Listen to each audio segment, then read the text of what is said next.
Good day, this is Dr. Jana Price-Sharps. Today we're going to talk about ways of creating your own closure.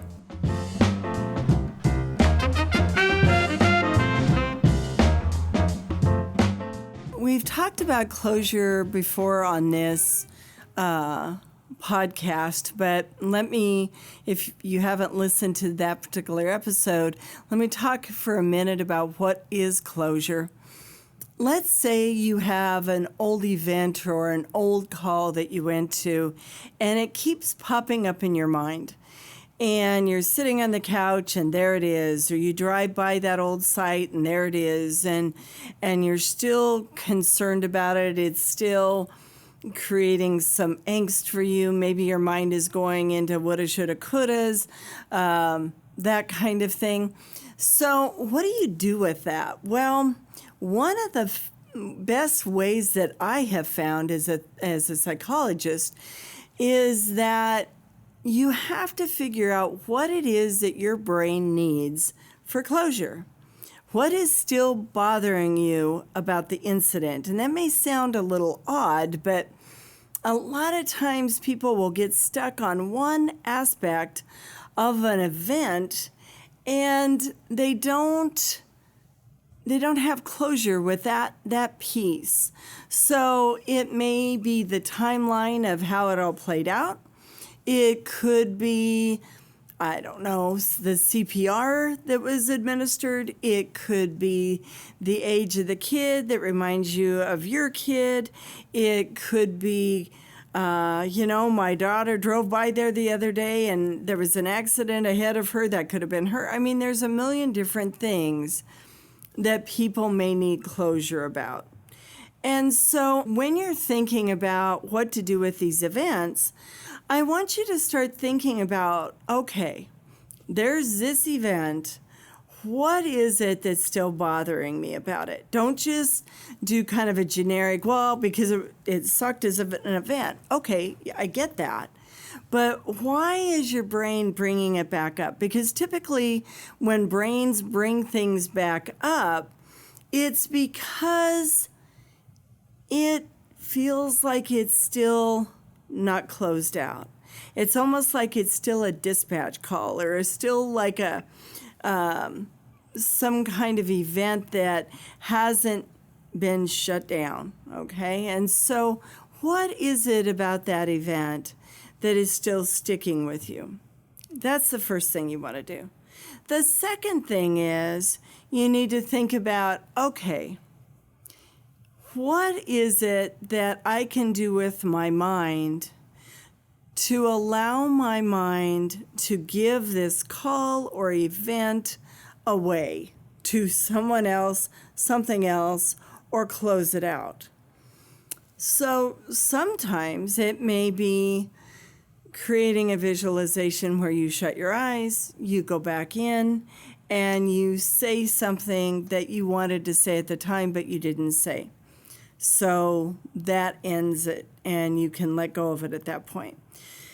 It might be seeing yourself handing over that person or the body or whatever to another entity, and that entity takes the body away.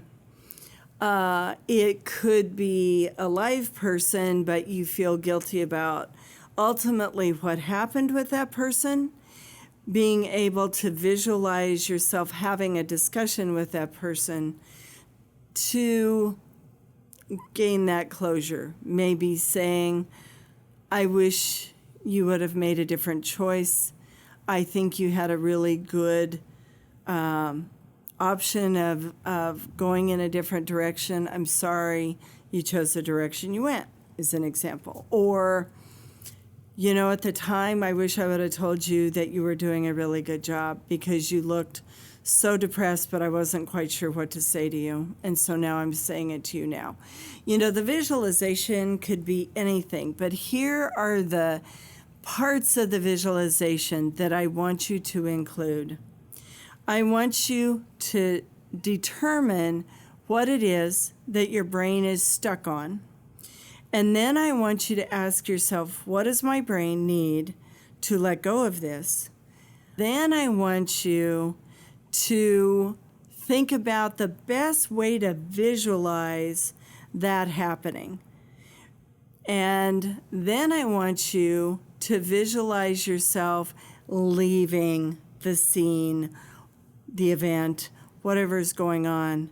You need to see yourself going home, because your brain needs to be able to see that that event is over, that it's no longer a part of your life, it's behind you.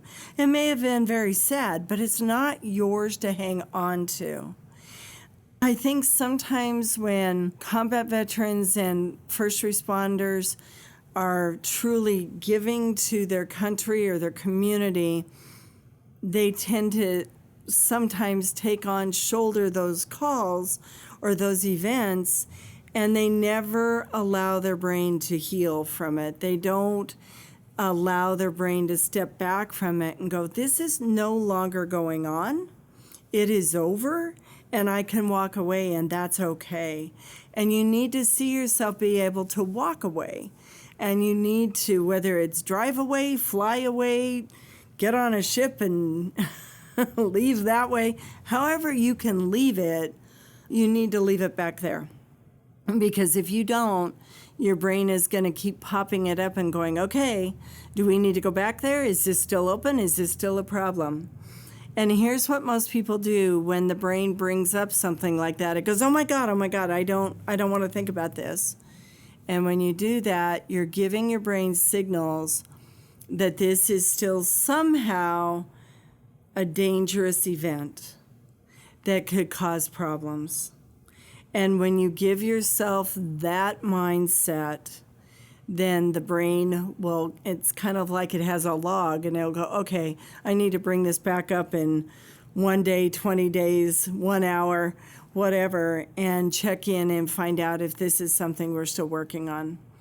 Give it the answers that it needs to close it out.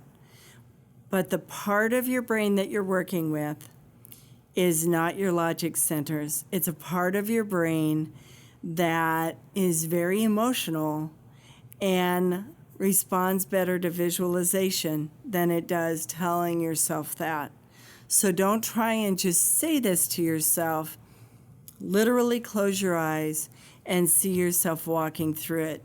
Very similar to a pro athlete that will walk through, I don't know, a golf course in their mind, right? Or a basketball player that sees himself or herself shooting the ball and it going through the hoop.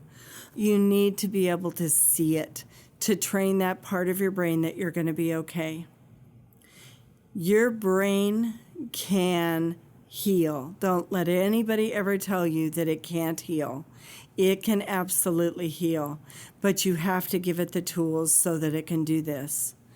And if you do this and you stick with it, pretty soon these old calls that keep popping up are going to diminish, and at some point they may completely go away. You can do the same thing with your nightmares. Figure out what your brain needs, what is it asking you, and then give it closure. Okay? I hope this is helpful. I hope you try this and keep with it, because your brain needs to be able to rest. And if it keeps bringing up basically old files, you're not going to get really high quality sleep. And on your days off, you're not going to get quality rest, because your brain is going to keep popping things up. So try this. I hope it helps. Remember, you have the right to have a good life. You have the right to be happy. You have the right to wake up in the morning and feel good. So keep moving forward. You can do this. I'm very proud of you for even listening to this. Take care. This is Dr. Jana Price-Sharps from Mind Pilot.